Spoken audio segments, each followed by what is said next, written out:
السلام عليكم ورحمة الله وبركاته.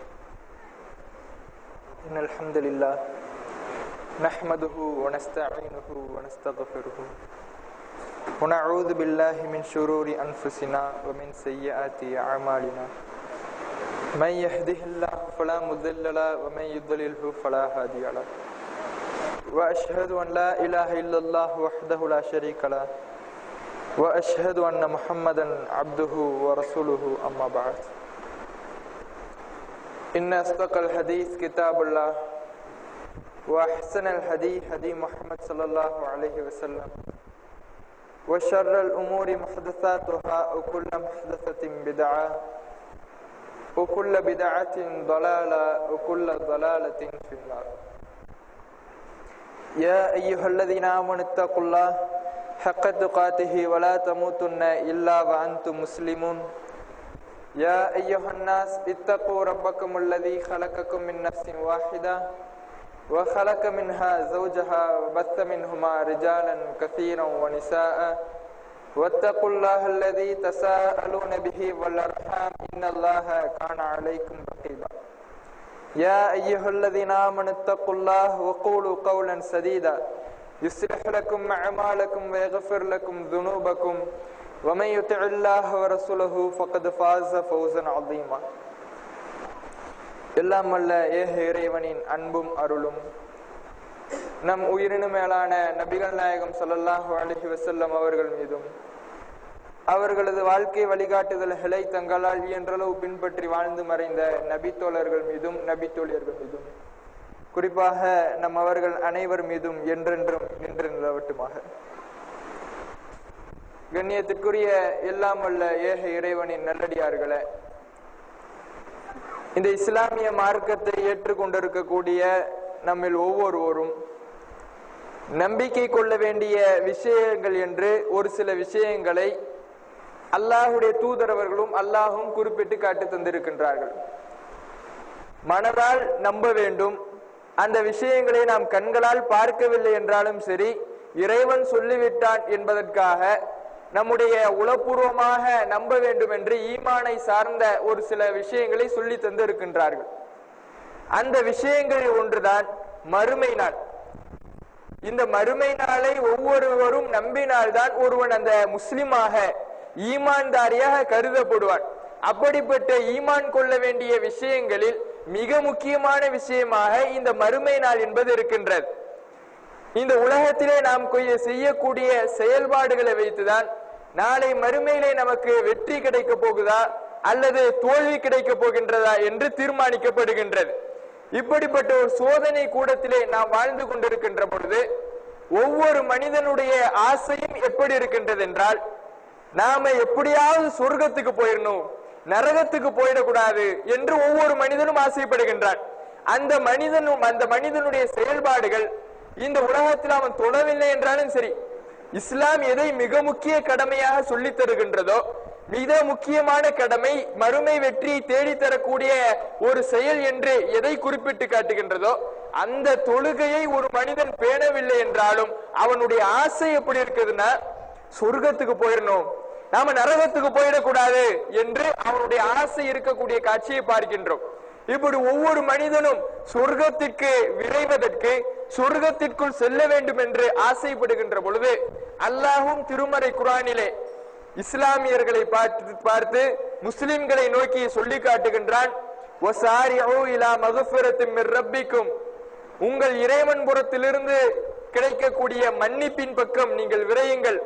வஜன்னத்தின் அர்துஹஸ் ஸமாவாத்து வல் அர்த், வானங்கள் பூமியை உள்ளடக்குகின்ற அளவுக்கு விசாலமான சொர்க்கத்திற்கும் நீங்கள் விரையுங்கள் என்று அல்லாஹ் தன்னுடைய திருமறை குர்ஆனிலே சொல்லி காட்டுகின்றான். அதே போன்று இன்னொரு இடத்தில் சொல்கின்ற பொழுது சாபிகு இலா மக்ஃபிரத்தின், மன்னிப்பின் பக்கம் நீங்கள் முந்துங்கள். வஜன்னத்தின் அர்துஹா கஅர்லி ஸமா வல் அர்த், வானம் பூமியை உள்ளடக்கக்கூடிய விசாலம் அளவிற்கு இருக்கக்கூடிய சொர்க்கத்திற்கு நீங்கள் முந்துங்கள் என்று அல்லாஹ் தன்னுடைய திருமறை குர்ஆனிலே பல்வேறு இடங்களில் மூமின்களை சொர்க்கத்திற்கு முந்துமாறு கட்டளையிடுகின்றார். நம்முடைய வாழ்க்கையை எடுத்து பாருங்கள். சொர்க்கத்திற்கு செல்ல வேண்டும் என்று ஒவ்வொருவருடைய ஆசையும் துடிக்கின்றது, ஒவ்வொருவருடைய மனமும் அலைப்பாயுகின்றது. அப்படி அலைப்பாயக்கூடிய மனதை வைத்திருக்கக்கூடிய நாம் சொர்க்கத்திற்கு எந்த காரியம் எல்லாம் நம்மை அழைத்து செல்லுமோ அந்த காரியங்களை செய்கின்றோமா? சொர்க்கத்திற்கு நம்மை எதுவெல்லாம் அழைத்து சென்று நம்மை சொர்க்கவாதிகளாக இறைவனிடத்தில் பதிவு செய்யுமோ அந்த காரியங்களை இந்த உலகத்தில் நாம் நடைமுறைப்படுத்துகின்றோமா என்றால் பல பேர் அந்த காரியங்களிலே சோடை போகக்கூடியவர்களாகவும் சோர்வு காட்டக்கூடியவர்களாகவும் தான் இருந்து வருகின்றோம். அல்லாஹ்வுடைய தூதரவர்களும் அல்லாஹ்வும் திருமறை குர்ஆனிலே பல இடங்களில் சொர்க்கத்திற்குண்டான காரியங்களை சொல்லித் தருகின்றார்கள். இன்னென்ன காரியங்களை நீங்கள் செய்தால் எளிமையாக சொர்க்கத்திற்கு சென்று விடலாம் என்று சொல்லித் தருகின்றார்கள். அந்த காரியங்களில் நாம் முந்தாமல் அலட்சியம் காட்டிக் கொண்டுதான் வருகின்றோம். நபிகள் நாயகம் ஸல்லல்லாஹு அலைஹி வஸல்லம் அவர்களுடைய காலத்தில் வாழ்ந்த சஹாபாக்கள் அவர்களுடைய வாழ்க்கை வரலாறு இதில் நமக்கு ஒரு படிப்பினையை தருகின்றது. சொர்க்கம் என்கின்ற வார்த்தையை கேட்டுவிட்டால் இந்த காரியத்தை நீங்கள் செய்யுங்கள், உங்களுக்கு நாளை மறுமையிலே சொர்க்கம் காத்து கொண்டிருக்கின்றது, அந்த சொர்க்கத்திலே நீங்கள் இன்பகரமாக வாழ்வீர்கள் என்று அல்லாஹ்வுடைய தூதர் அவர்கள் நற்சான்று பகிர்ந்து விட்டால் அது என்ன காரியமாக இருந்தாலும் சரி தயவுதாட்சணியம் இல்லாமல் தயக்கம் இல்லாமல் அந்த காரியத்தை நோக்கி விரையக்கூடியவர்களாக அந்த நபித்தோழர்களுடைய வாழ்க்கை இருந்திருக்கின்றது. ஒரு நபித்தோழர் ஒரு கிராமப்புறவாசி, அவர் அல்லாஹ்வுடைய தூதர் அவர்களிடத்துல வராரு. ரசூலுல்லாஹ் மதீனாவுல இருக்கிறாங்க. மதீனா என்பது ஒரு சிட்டி. அந்த சிட்டியை சுற்றி சில கிராமங்கள் அவுட்டரா இருக்குது. அந்த கிராமத்திலிருந்து ஒரு மனிதர் வரார் ரசூலுல்லாஹ்விட்ட வந்து இந்த மார்க்கத்தை பற்றியான உபதேசங்களை கேட்கின்றார். மார்க்கம் என்னென்ன சொல்கின்றது, என்னென்ன கொள்கைகளை போதிக்கின்றது, என்ன ஒழுக்க நடைமுறைகளை கற்றுத்தருகின்றது என்பதையெல்லாம் அவர் தெரிந்து கொண்டு அல்லாஹ்வுடைய தூதர் அவர்களிடத்திலே கலிமாவை மொழிந்து இஸ்லாத்திற்கு வந்து விடுகின்றார். இஸ்லாத்திற்கு வந்தவர் அல்லாஹ்வுடைய தூதர் அவர்களை நான் ஹிஜ்ரத் செய்து சென்று விடுகின்றேன் என்று அவர் சென்று விடுகின்றார். வேறொரு ஊருக்கு சென்று விடுகின்றார். செல்வதற்கு முன்னால் அல்லாஹ்வுடைய தூதர் அவர்களிடத்துல நான் ஹிஜ்ரத் செய்றேன்னு சொல்லவர் இன்னொரு விஷயத்தையும் சேர்த்து சொல்றார். அல்லாஹ்வுடைய தூதர் அவர்களே, நான் இந்த மார்க்கத்திற்காக தியாகம் செய்ய வேண்டும் என்று சொல்லிவிட்டு அனைத்தையும் துறந்து ஹிஜ்ரத் செய்து வேறொரு ஊருக்கு சென்று விடுகின்றார். சென்றதற்கு பிறகு அல்லாஹ்வுடைய தூதர் அவர்களுக்கு சில தர்ம பொருட்கள் கிடைக்கின்றது. ரசூலுல்லாஹ்வுக்கு தர்ம பொருட்கள் என்பது ஹராம், ரசூலுல்லாஹ் எடுக்க மாட்டாங்க. அதனால அந்த தர்ம பொருட்களை தன்னுடைய தோழர்களுக்கு பங்கிட்டு கொடுப்பாங்க. அந்த அடிப்படையில் ரசூலுல்லாஹ் தன்னுடைய தோழர்களுக்கு தர்ம பொருட்களை எல்லாம் பங்கிட்டு கொடுத்து விட்டு ஒரு பங்கை எடுத்து தன்னுடைய தோழர்களிடத்தில் கொடுத்து இந்த பங்கை அன்றைக்கு அந்த கிராமத்திலிருந்து வந்தாரே அந்த மனிதர் அவருக்கு போய் கொடுத்துடுங்க, இது அவருடைய பங்கு, அவருடைய உரிமை, அவருடைய ஹக்கு, இது அவரிடத்திலே போய் கொடுத்துடுங்க என்று ரசூலுல்லாஹ் அனுப்பி வைக்கிறாங்க. அனுப்பி வச்ச உடனே அந்த நபித்தோழர்களும் எடுத்துக்கிட்டு அந்த கிராமவாசிட்ட போறாங்க. போய் கொடுக்கறாங்க. இந்தாங்க இந்த பொருளை வச்சுங்க. அவர் கேட்கிறார், இது என்ன பொருள்? ரசூலுல்லாஹ் உங்களுக்காக கொடுத்தாங்க, இது உங்களுக்கு சேர வேண்டிய பங்கீடு என்று அந்த நபித்தோழர்கள் எல்லாம் சொல்ல அதை வாங்கி கொண்டு அங்கிருந்து வருகின்றார். அவருடைய ஊரிலிருந்து அவருடைய கிராமத்திலிருந்து ரசூலுல்லாஹ்வை பார்க்க வருகின்றார். வந்தவர் கேட்கின்றார், மா ஹாதா யா ரசூலல்லாஹ், அல்லாஹ்வுடைய தூதர் அவர்களே, இது என்ன? இது உங்களுக்கு சேர வேண்டிய பங்கீடு, ஒவ்வொருவருக்கும் என்னென்ன பங்கீடு சேர வேண்டுமோ அதையெல்லாம் கொடுத்து விட்டேன், இது உங்களுக்கு உண்டான உரிமை, இதை உங்களுக்காக நான் கொடுத்து விட்டேன் என்று ரசூலுல்லாஹ் சொல்றாங்க. சொன்ன உடனே அந்த நபித்தோழர் ரசூலுல்லாஹ்விட்ட சொல்றாரு,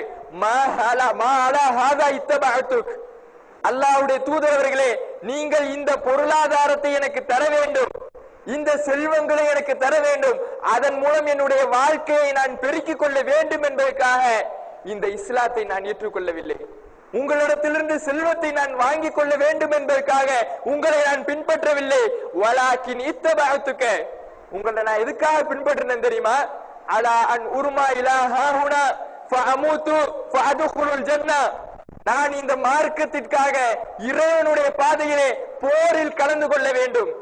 போரில் கலந்து கொண்ட நான் என்னுடைய தொண்டை குழியிலே எதிரியினுடைய அம்புகளிலிருந்து ஒரு அம்பு வந்து பாய வேண்டும், அந்த பாய்ந்த அம்பு என்னுடைய உயிரை பறிக்க வேண்டும், இந்த இடத்திலேயே நான் ஷஹீதாக விழுந்து நாளை மறுமையிலே சொர்க்கத்திற்கு செல்ல வேண்டும், அதற்காகத்தான் அல்லாஹ்வுடைய தூதரை இந்த மார்க்கத்தை நான் ஏற்றுக்கொண்டேன் என்று அந்த நபி தோழர் வந்தவர் சொல்றார். சொன்ன உடனே ரசூலுல்லாஹ் சொல்றாங்க, இன் தஸ்துக், நீ உண்மையிலேயே மனசார சொர்க்கத்தை ஆசைப்பட்டு சொர்க்கத்திற்காக இது போன்று நீ சொல்லி இருந்தீன்னா அல்லாஹ்வும் உனக்கு இது போன்ற ஒரு நிலைமை ஏற்படுத்துவான் அப்படின்னு ரசூலுல்லாஹ் சொல்றாங்க. இப்படியே அவர் இதை கேட்டுட்டு அவருடைய ஊருக்கு போயிடுறார். அதுக்கப்புறம் ஒரு போர் நடக்குது. போர் நடந்து முடிந்ததற்கு பிறகு அல்லாஹ்வுடைய தூதர் அவர்கள் வெற்றியை கைப்பற்றுகின்றார்கள். தன்னுடைய தோழர்களை எல்லாம் அழைக்கின்ற பொழுது கொல்லப்பட்டவர்களுடைய உடலை எடுத்து வாருங்கள் அப்படின்னு ரசூலுல்லாஹ் சொல்றாங்க. சொன்ன உடனே கொல்லப்பட்டவர்களை எல்லாம் நபி தோழர்கள் எடுத்துக்கிட்டு வராங்க. எடுத்துக்கிட்டு வந்தா ஒரு நபி தோழரை ஒருவருடைய உடலை அல்லாஹ்வுடைய தூதரின் தோழர்கள் எடுத்து வருகின்றார்கள். ரசூலுல்லாஹ்வுக்கு முன்னிலையில் அவருடைய கழுத்திலே அம்பு பாய்ச்சப்பட்டிருக்கின்றது. அம்பு பாய்ச்சப்பட்டு இறைவனுடைய பாதையில் ஷஹீதாக அந்த இடத்திலே அவருடைய உடல் கிடைக்கின்றது. ரசூலுல்லாஹ் கேட்கிறாங்க, அன்னைக்கு நான் என்கிட்ட சொன்னாரே நான் இப்படிதான் மரணிக்கணும், அம்பு தொண்டை குழியில பாஞ்சுதான் நான் மரணிக்கணும் என்று வாக்களிச்சாரு, அந்த மனிதரா இவரு? ரசூலுல்லாஹ் கேட்கிறாங்க. நாம் யா ரசூலுல்லாஹ், அல்லாஹ்வுடைய தூதரே ஆமாம் அவர்தான், அந்த கிராமவாசி தான். ரசூலுல்லாஹ் அப்படியே அவரை பார்க்கின்றார்கள். ஷஹீதாகி கிடக்கின்ற அவருடைய உடலை பார்க்கின்றார்கள். பார்த்து இறைவனிடத்திலே கையேந்துகின்றார்கள். அல்லாஹும்ம ஹாதா அப்துக், இறைவா இதோ உன்னுடைய அடியாரை பார். ஹரஜ முஹாஜிரன் ஃபீ சபீலிக், உன்னுடைய பாதையிலே ஹிஜ்ரத் செய்து புறப்பட்டார். ஃபக்குத்தில ஷஹீதன், இன்றைக்கு ஷஹீதாக உயிர் தியாகியாக கொல்லப்பட்டு இங்கே கிடக்கின்றார். ஃபஅன அலைஹி ஷஹீத், இவர் உண்மையாளர் என்று நான் சாட்சியாளனாக இருக்கின்றேன். இவர் இந்த காரியத்தை செய்ததற்கு நான் சாட்சியாளனாக, நான் ஒரு சாட்சியாக இறைவா உன்னிடத்தில் இருக்கின்றேன் என்று அல்லாஹ்வுடைய தூதர் அவர்கள் பிரார்த்தனை செய்கின்றார்கள். இங்கே நாம் கவனித்து பார்க்க வேண்டும். சொர்க்கத்திற்கு தான் நான் செல்ல வேண்டும் என்று எந்த அளவுக்கு விரைந்து போகி இருக்கின்றார் இந்த நபித்தோழர். பொருளாதாரத்தை அல்லாஹ்வுடைய தூதர் அவர்கள் கொடுக்கிறாங்க. அவருக்கு சேர வேண்டிய உரிமை, அவருக்கு சேர வேண்டிய பங்கீடு. ஆனா அதெல்லாம் எனக்கு தேவையில்லை. என்னுடைய உரிமையாக இருந்தாலும் எனக்கு சேர வேண்டிய பங்கீடாக அது இருந்தாலும் அதுவெல்லாம் எனக்கு முக்கியம் இல்லை. நான் சொர்க்கத்திற்கு செல்ல வேண்டும், சொர்க்கவாதியாக இறைவனிடத்தில் நான் பார்க்கப்பட வேண்டும். அதனால் தான் இந்த மார்க்கத்தை நான் ஏற்றுக்கொண்டேன் என்று அந்த நபி தோழர் தன்னுடைய வாழ்க்கையை அமைத்துக் கொண்டாரு. இது போன்று நம்முடைய வாழ்க்கை இருக்கின்றதா? இறைவனுடைய சொர்க்கத்திற்கு விரையக்கூடியவர்களாக நம்முடைய வாழ்க்கையை நாம் அமைத்துக் கொள்கின்றோம் என்றால் பெரும்பான்மையானவருடைய பதில் இல்லை என்றுதான் சொல்ல வேண்டும். ஏன்னா ரசூலுல்லாஹ் சின்ன சின்ன காரியங்களை சொர்க்கத்திற்கு அழைத்து செல்லக்கூடிய காரியங்களா சொல்லி தராங்க. உலு செஞ்சுட்டு உலுவுக்குரிய துவாவை நாம் சொன்னால் சொர்க்கத்தினுடைய 8 வாயில்களும் 8 வாசல்களும் நமக்காக திறக்கப்படுகின்றது. அதிலே எந்த வாசல் வழியாக நாம் நாடுகின்றோமோ அந்த வாசல் வழியாக நாம் நுழைந்து கொள்ளலாம் என்று அல்லாஹ்வுடைய தூதரவர்கள் நமக்கு நன்மாராயம் பகர்கின்றார்கள். இந்த நற்செய்தியை பெற்று உலு செய்ததுக்கு அப்புறம் அந்த துவாவை ஒரு வரி, அந்த துவாவை நாம யாராவது வாயில மொழிகிறோமா? பல பேருக்கு அந்த துவாவே தெரியல. இஸ்லாத்தினுடைய களிமா தான் அந்த துவா, அதுவே பல பேருக்கு தெரியவில்லை. அதை மொழிவதற்கு அலட்சியம். எந்தவித உடல் கஷ்டமும் தேவையில்லை, உழைப்பும் தேவையில்லை, நாவை அசைத்தால் போதுமானது. இது நம்மை சொர்க்கத்திற்கு அழைத்து செல்லக்கூடிய காரியமாக இருக்கின்றது. ஆனால் அதை செய்த முன்வர பலருடைய நிலைமை இல்லை. பலர் அதிலேயும் சோர்வு காட்டக்கூடியவர்களாக தங்களுடைய வாழ்க்கையை அமைத்துக் கொண்டு இருக்கின்றார்கள். அன்பார்ந்த சகோதரர்களை சிந்தித்து பார்க்க வேண்டும். இப்படி எளிமையான பல காரியங்களை அல்லாஹ்வுடைய தூதரவர்கள் நமக்கு சொல்லி தந்திருக்கின்றார்கள். அந்த காரியங்களை நாம் முந்துகின்றோமா? சொர்க்கத்தை நான் பெற வேண்டும், சொர்க்கத்தின் இன்பங்களை நான் பெற வேண்டும். இந்த உலக வாழ்க்கை எல்லாம் அற்பமான வாழ்க்கை. இந்த உலகத்தில் நான் எத்தனை பொருளாதாரத்தை சேர்த்தாலும் அது நாளை மறுமையில என்னை காப்பாற்ற போவதில்லை. நான் செய்யக்கூடிய நன்மைகள், இறைவனுக்காக நான் பாடுபடக்கூடிய அந்த பங்கீடுதான் நாளை மறுமையில என்னை காப்பாற்ற போகின்றது என்று எத்தனை பேருடைய உள்ள பக்குவம், எத்தனை பேருடைய வாழ்க்கை பக்குவம் அமைந்திருக்கின்றது சற்று சிந்தித்து பாருங்கள். நபி தோழர்களுடைய வாழ்க்கை வரலாறு, அவர்கள் சொர்க்கம் என்றால் அதற்கு போட்டி போடக்கூடியவர்களாக இருந்திருக்கின்றார்கள். உஹது போர் நடக்கின்றது. உஹது போரிலே ஆரம்ப பகுதி வெற்றி. நேற்றைய தினமே பார்த்தோம். ஆரம்ப பகுதி உஹது போரினுடைய முதல் பகுதி இஸ்லாமிய படைக்கு கடுமையான வெற்றி. ஒரு சிலர் செய்த தவறினால் அப்படியே போர் தலைகீழாக புரண்டு அந்த போர் பின்னடைவை, இஸ்லாமியர்களுக்கு ஒரு பின்னடைவை ஏற்படுத்துகின்றது. எதிரிகள் இஸ்லாமியர்களை ஓட ஓட விரட்டுகின்றார்கள். அந்த அளவிற்கு ஒரு பின்னடைவு உஹது போரினுடைய பிற்பகுதி கடைசி பகுதியில ஏற்படுது. இந்த சமயத்துல அனஸ் பின் நவர் என்கின்ற ஒரு நபி தோழர், இவர் அனஸ் ரலியல்லாஹு அன்ஹு அவர்கள், ரசூலுல்லாஹ்வுடைய 10 வருட காலம் ஊழியராக இருந்த அனஸ் ரலியல்லாஹு அன்ஹு அவர்களுடைய தாய் மாமனார் அனஸ் பின் நதுர் ரலியல்லாஹு அன்ஹு அவர்கள். இவர் பத்ர் போர்ல கலந்து கொள்ளல. பத்ர் போர்ல கலந்துக்காம அவருக்கு ஏதோ ஒரு வாய்ப்புனால கலந்து கொள்ளாம போயிடுறாரு. ஏன்னா பத்ர் போர் என்பது திடீரென்று ஏற்பட்ட போர், ஒரு பிளான் பண்ணி திட்டம் தீட்டி ஏற்பட்ட போர் கிடையாது. ஒரு திடீர்னு ஏற்பட்ட போர்ன்றனால பல பேர் இதுல கலந்து கொள்ள முடியல. அந்த அடிப்படையில் அனஸ் பின் நதுர் ரலியல்லாஹு அன்ஹு அவர்களாலும் பத்ர் போர்ல கலந்து கொள்ள முடியல. கலந்து கொள்ளாததினால் அவருடைய மனம் கடுமையான கஷ்டப்படுகிறது. பத்ர் போர்ல கலந்துக்காம போயிட்டோமே, அடுத்த தடவை ஒரு வாய்ப்பு கிடைச்சதுன்னா ரசூலுல்லாஹ் ஒரு போரை அறிவித்தார்களே, ஆனால் அதில் முதலாவதாக நான் இருப்பேன், என்னுடைய செயல்பாடுகள் அந்த போரிலே எப்படி இருக்கின்றது என்று இறைவன் அறிந்து கொள்வான் என்று அந்த நபி தோழர் அல்லாஹ்வின் மீது சத்தியமிட்டு சொல்கின்றார். அது மாதிரியே உஹது போர் வருகின்றது. உஹது போரினுடைய பின்னடைவு மிகப்பெரிய ஒரு பின்னடைவாக இஸ்லாமியர்களை ஓடோடு விரட்டுகின்றார்கள். இஸ்லாமியர்கள் எல்லாம் தலைகளாக புரண்டு ஓடிக்கொண்டிருக்கின்றார்கள். அப்போது அந்த அனஸ் பின் நதுர் ரலியல்லாஹு அன்ஹு அவர்கள் எதிரிகளை பார்த்து போகின்றார். சில பேரு போரிலிருந்து ஓடுறாங்க, எதிரிகள் விரட்ட ஓடுறாங்க ஊரை பார்க்க. இந்த அனஸ் ரலியல்லாஹு அன்ஹு அவர்கள், அனஸ் பின் நதுர் ரலியல்லாஹு அன்ஹு அவர்கள் எதிரிகளை பார்த்து போகின்றார். எதிர் திசையிலே ஸஅத் ரலியல்லாஹு அன்ஹு அவர்கள் வருகின்றார். ஃபைன ஸஅத், ஸஅத் எங்க போறீங்க? நான் சொர்க்கத்தினுடைய வாடையை யஜிது ரீஹல் ஜன்னா தூன உஹத், உஹது மலைக்கு அடிவாரத்திலே சொர்க்கத்தின் வாடையை நான் நுகர்கின்றேன். அங்கே போய் நம்முடைய உயிர் போனால் சொர்க்கம் இருக்கின்றது என்று ஸஅத் ரலியல்லாஹு அன்ஹு அவர்களிடத்திலே சொல்லிவிட்டு எதிரிகளை நோக்கி செல்கின்றார். கடுமையாக போரிடுகின்றார். அந்த உஹது போரிலே அவர் கொல்லப்பட்டு விடுகின்றார். உஹது போர் முடிகின்றது. கொல்லப்பட்டவர்களை எல்லாம் அவருடைய உறவினர்கள் அடையாளம் காண்கின்றார்கள்.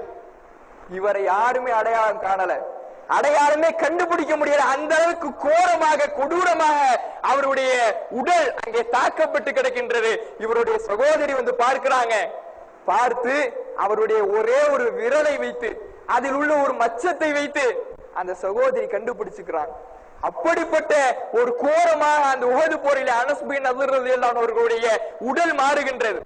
அந்த அவருடைய சகோதரி சொல்றாங்க, ஆனா என்னுடைய சகோதரருடைய உடலில் 80க்கும் மேற்பட்ட காயங்கள், ஈட்டியால் குத்தப்பட்டு, வாட்களால் வெட்டப்பட்டு, அம்புகளால் அவருடைய உடம்பில் துளையிடப்பட்டு 80க்கும் மேற்பட்ட காயங்கள் இருந்தது. அவரை நான் அவருடைய விரலை வைத்துதான் நான் அறிந்து கொண்டேன் என்று அவருடைய சகோதரி சொல்றாங்க. இப்படிப்பட்ட ஒரு பாடுபட்டதற்கு, அவர் விரைந்து சென்றதற்கு, தன்னுடைய உயிரை துறப்பதற்கு சென்றதற்கு காரணம் சொர்க்கம் உஹது மலையை நோக்கி என்னை அழைக்கின்றது. உஹது மலை அடிவாரத்திலே சொர்க்கத்தினுடைய வாடையை நான் நுகர்கின்றேன். அந்த சொர்க்கத்திற்காக என்னுடைய உயிரையும் இழக்க தயார் என்று சென்றாரே. இன்றைக்கு எத்தனை பேர் நம்முடைய நேரத்தை இழக்க தயார்? இறைவனுக்காக தொழுவதற்கு தயாராக இருக்கின்றோமா? ஒரு நாளைக்கு 12 ரக்காத்துகள் சுன்னத் தொழுதால் இறைவனிடத்திலே நாளை மறுமையிலே சொர்க்கத்திலே நமக்காக ஒரு மாளிகை கட்டப்படும் என்று அல்லாஹ்வுடைய தூதர் அவர்கள் நன்மாராயம் பகிர்கின்றார்கள். இந்த செய்தியை எத்தனை பேர் நம்முடைய வாழ்க்கையில் ஏற்று சொர்க்கம் நமக்கு கிடைக்கும், அதில் ஒரு மாளிகை கிடைக்கும், அதற்காக என்னுடைய நேரத்தை பயன்படுத்தி நான் சுன்னத் தொழ போகின்றேன், ஒரு நாளைக்கு 12 ரக்காத் தொழ போகின்றேன் என்று எத்தனை பேர் இந்த காரியங்களில் வேகம் எடுக்கின்றோம்? சிந்தித்து பாருங்க. சஹாபாக்கள் உயிரை விடுவதற்கு தயாராக இருந்தார்கள். சொர்க்கம் என்றால் அதற்கு எதையும் இழப்பதற்கு தயாராக இருந்தார்கள். நாம் எதை இழப்பதற்கு தயாராக இருக்கின்றோம்? செல்வங்களின் பக்கம் மோகம் கொள்கின்றோம். ஆனால் அந்த கிராமவாசி செல்வமே வேண்டாம் என்று இருந்தார். நாம் வியாபாரத்தை கணக்கில் கொண்டு நம்முடைய வணக்க வழிபாடுகளை மறக்கின்றோம். ஆனால் அந்த கிராமவாசி தனக்கு கிடைக்க வேண்டிய பங்கீடு கிடைக்கின்ற பொழுது கூட அதுவும் எனக்கு வேண்டாம், எனக்கு சொர்க்கம் கிடைத்தால் போதுமானது என்று இருந்தார். அன்பார்ந்த சகோதரர்களை சிந்தித்து பாருங்கள். இது போல நம்முடைய வாழ்க்கை அமைத்துக் கொள்ள வேண்டும். சொர்க்கம் என்றால் அதற்கு விரைந்து செல்லக்கூடியவர்களாக, அந்த அமல்களை நோக்கி நம்முடைய பயணத்தை மேற்கொள்ளக்கூடியவர்களாக இருக்க வேண்டும். உஹது போரிலே இன்னொரு சம்பவம். உஹது போர்ல ஒரு நபித்தோழர் நிற்கிறார். ரசூலுல்லாஹ் அவருக்கு பக்கத்துல நிற்கிறாங்க. அந்த நபித்தோழர் என்ன செய்யறாருன்னா, பேரித்தம்பழங்கள் சாப்பிட்டுக்கிட்டு இருக்கிறார். போர்ல உணவு கிடைக்கிறதே பெரிய அபூர்வம். பேரித்தம்பழங்கள், இது போன்ற தண்ணீர், இதெல்லாம் கிடைக்கிறதே மிகப்பெரிய ஒரு அபூர்வம்.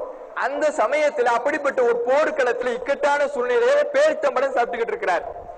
பேரித்தம்பழம் சாப்பிட்டுட்டு இருக்கிற பொழுது ரசூலுல்லாஹ் பக்கத்துல நிக்கிறாங்க. நின்ன ரசூலுல்லாஹ் பார்த்துட்டு அவர் கேட்கிறார், ஃபைனான இன் குத்தில்து, ரசூல்லா யா ரசூலுல்லாஹ் அல்லாஹ்வுடைய தூதர் அவர்களே, இந்த போரில் நான் கொல்லப்பட்டு விட்டால், என்னுடைய உயிர் பறிபோகி விட்டால், இறைவனுடைய பார்வையில் ஷஹீதாக உயிர் தியாகியாக நான் இந்த இடத்தில் கொல்லப்பட்டு விட்டால் நான் எங்கு இருப்பேன்? என்னுடைய கூலி என்ன? அவர் கேட்கின்றார். அதற்கு ரசூலுல்லாஹ் சொல்றாங்க, ஃபில் ஜன்னா, நீ சொர்க்கத்தில் இருப்பாய். சொர்க்கம் உனக்காக காத்திருக்கின்றது. நீ கொல்லப்பட்டு விட்டால் உடனே உனக்கு உன்னுடைய சொர்க்கத்தில் உனக்கான இடம் தயாராகிவிடும் என்று அல்லாஹ்வுடைய தூதர் அவர்கள் சொன்ன உடனே, போர்ல கிடைக்கிறது, உணவு கிடைக்கிறதே அபூர்வம். அந்த பேரித்தம்பழங்கள் கையில இருக்குது, உணவாக இருக்குது, அதெல்லாம் எனக்கு வேண்டாம், சொர்க்கம் இருக்கின்றது என்று அல்லாஹ்வுடைய தூதர் அவர்கள் சொல்லிவிட்டார்கள் என்று தன்னுடைய கையில் இருந்த அந்த பேரித்தம்பழங்களை தூக்கி வீசுகின்றார். போரிலே கலந்து கொள்கின்றார். கொல்லப்படுகின்றவரை, எதிரிகளினால் ஷஹீதாக்கப்படுகின்றவரை கடுமையாக போரிடுகின்றார். காரணம் சொர்க்கம். சொர்க்கத்திற்கு நான் செல்ல வேண்டும். நாளை மறுமையிலே இருக்கக்கூடிய நிலையான இன்பத்தை நான் அனுபவிக்க வேண்டும். அதனுடைய மண்ணெல்லாம் கஸ்தூரியாக இருக்கும். முத்துக்கான மாலைகள் நமக்கு அணிவிக்கப்படும்.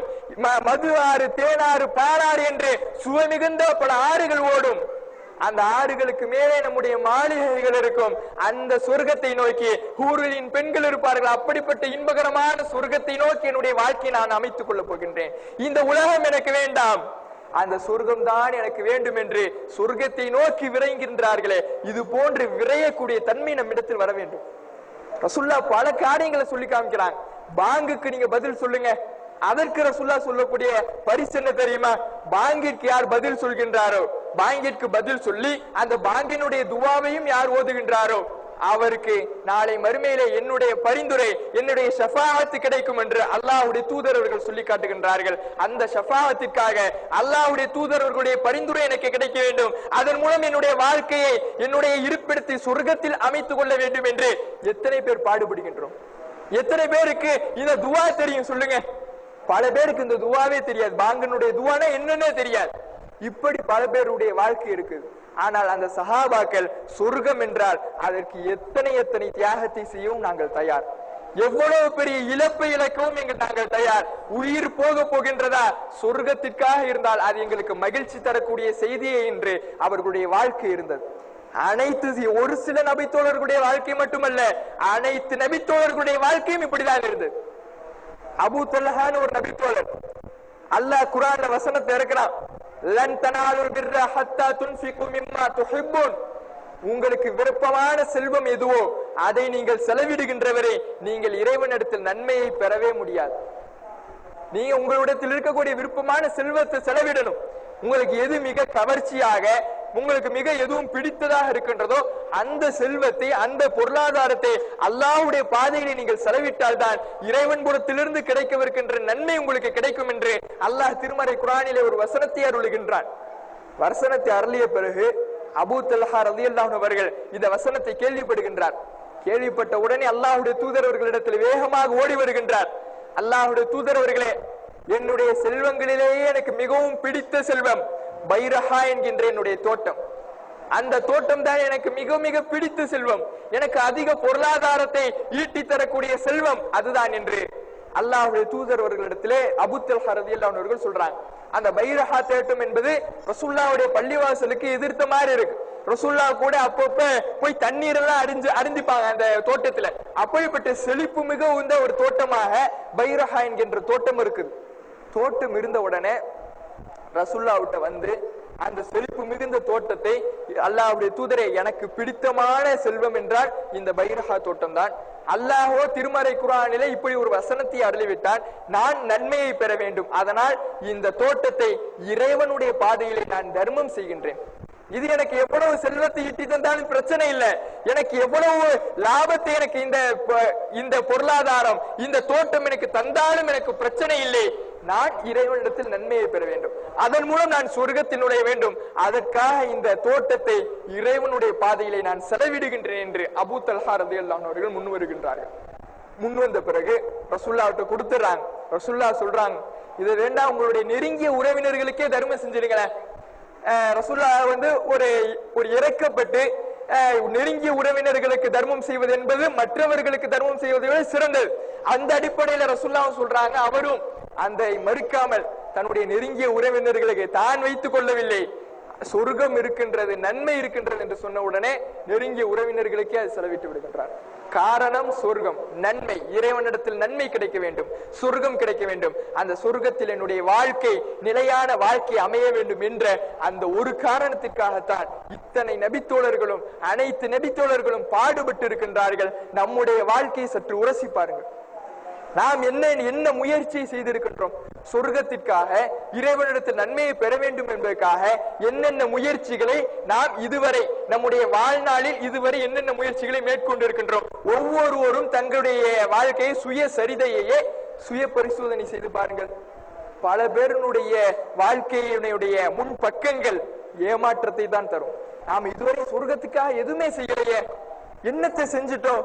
தொழுகிறோம், சுன்னத் தொழுனா அல்லாஹ்விடத்துல சொர்க்கத்துல வீடு கிடைக்கும் அல்லாஹ்வுடைய தூதர்கள் சொல்லி இருக்கிறாங்க, அது கூட நம்ம செய்யலையே. இப்படிதான் பலருடைய உள்ளம் பதில் சொல்லும். அன்பார்ந்த சகோதரர்களே, அதனால் இனி வரக்கூடிய காலகட்டத்திலே நோன்பு காலங்களில் நம்முடைய வணக்க வழிபாடுகள் எப்படி இருக்கின்றதோ, நம்முடைய தர்ம நடைமுறைகள் எப்படி இருக்கின்றதோ, நம்முடைய வாழ்க்கை எப்படி அல்லாஹ்வுக்காக அல்லாஹ்வை பயந்து இறை வணக்கத்திலேயே மூழ்கி இருக்கின்றோமோ, அது போன்று நோன்பு அல்லாத காலகட்டங்களிலேயும் என்னுடைய இறைவன் என்னை மன்னிக்க வேண்டும் என்கின்ற மன்னிப்பின் பக்கமும், என்னுடைய இறைவன் புறத்திலிருந்து கிடைக்கவிருக்கின்ற சொர்க்கம் எனக்கு வேண்டும் என்கின்ற அந்த சொர்க்கத்தின் பக்கமும் விரைய வேண்டும். அதற்கு ஒரு பாடமாக, படிப்பினையாக, ஒரு மன ஆறுதலாக, மனதிற்கு ஒரு தெம்பாக இந்த சஹாபாக்களுடைய வரலாறை நம்முடைய மனதில் பதிய வைத்துக் கொள்ள வேண்டும். இப்படிப்பட்ட ஒரு வாய்ப்பினை சொர்க்கத்திற்கு நமக்கு செல்வதற்கு அல்லாஹ் ஒரு வாய்ப்பினை நமக்கு தந்தருள்வானாக என்று சொல்லி எனது உரையை நிறைவு செய்கின்றேன்.